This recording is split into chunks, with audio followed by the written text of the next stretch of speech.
Here's Labour MP Thangnam Debbonaire saying what absolutely needs to be said about Boris Johnson. Boris Johnson lied.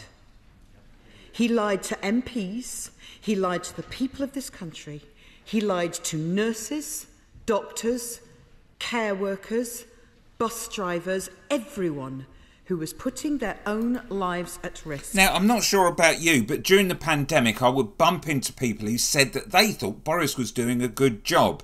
Most of the time it seemed pretty pointless to try and make them see any other way. But listen, taking the words out of Thangham's mouth, why this matters, we need to remember this moment. Why does this matter, Mr. Speaker? Because people sacrificed so much, and they deserved a Prime Minister who values truth and honour, one who leads by example, and it turns out they didn't have one. As I read this report this morning, and I thought of all those people, including constituents of mine, who couldn't say goodbye as loved ones lay dying because they stuck to the rules. Because when they hear these headlines, they will be forced to relive their own hurt and anger. I thank the committee members for the thoughtful and considered work that they've carried out over a year under constant intimidation from the former Prime Minister and his friends. They did as we asked, diligently, and we should all be grateful. It's not surprising, though, that Boris tried to intimidate and bully the committee. Anything to avoid the reality and lies he's been peddling catching up with him. But he's run out of road. I am disappointed to hear that the attacks on them, a committee with a Conservative majority, a cross-party committee properly constituted, those attacks continue today, led by Mr. Johnson.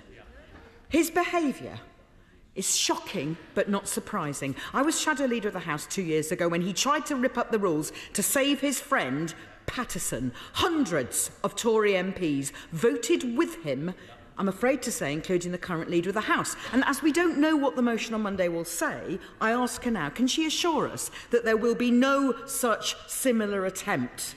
Will she confirm the government will give the House the opportunity to approve and endorse the report in full? Yeah, they've all run out of road. There can't be many more nails that can be bashed into this bloody coffin. This all brings into question the validity of Johnson's resignation honours list and the Prime Minister's support for it. With a lawbreaker and a liar rewarding his cronies, will the leader call on the Prime Minister to show some leadership for once and cancel these dishonourable honours? Yeah, it's pretty disgusting and embarrassing that these honours are still going forward. There's a link in the description below for a petition to block Boris's honours list. Please sign and pass on. So, on the Prime Minister's incredibly poor judgment, is he so out of touch that he thought it was right that taxpayers' hard-earned money fund legal advice for Johnson's lies to the public?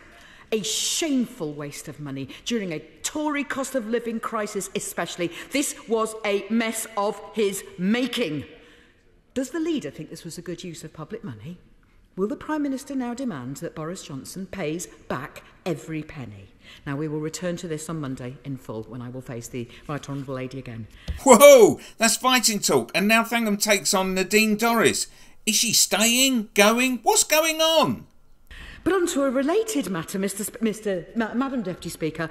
A week really is a long time in politics, especially if you're the member, or is it the former member, for Mid-Bedfordshire, because who knows, she's had a busy week. Apparently, barred from being a baroness, she then declared her departure, then threw a tantrum on Talk TV, seemingly resiled her resignation, and launched a one-woman investigation into why she didn't get a peerage.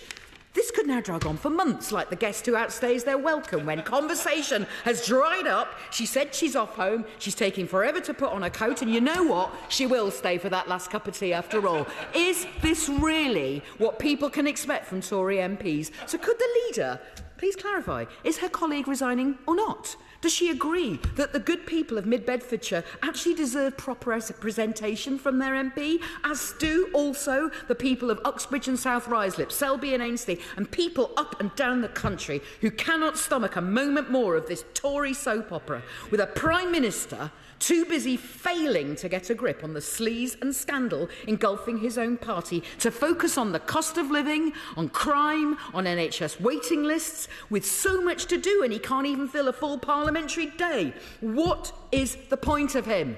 He is out of touch, out of ideas, unable to govern, he's breaking his promises, he's letting people down, and it's time he showed some actual leadership and let the people have their say and call a general election. Thank you, Madam Deputy Speaker. Click here for some more stuff about Boris Johnson.